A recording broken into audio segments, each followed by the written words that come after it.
Yeah.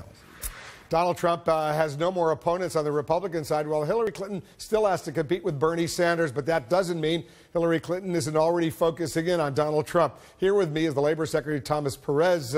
He's here in his personal capacity as a strong supporter of Hillary. Your name has been floated even as a possible vice presidential running mate. How's that working out, by the way? That's other people to talk about. I'm just focused on my day job and then in my personal capacity helping her get elected.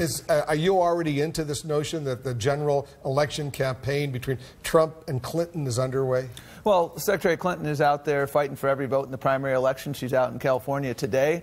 And she's talking about immigration. And I can't think of an example of the differences being more stark between Secretary Clinton and Donald Trump. He wants to build a wall. She wants to break down barriers. I mean, Donald Trump, I was reading about the folks saying, get on the so-called Trump train.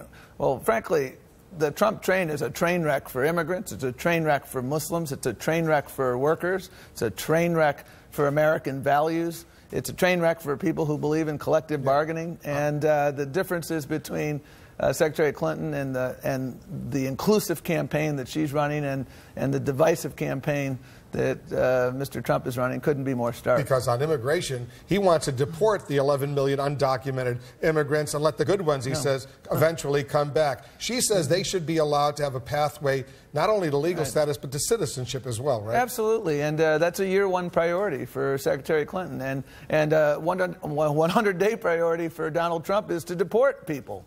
That's not who we are as a nation.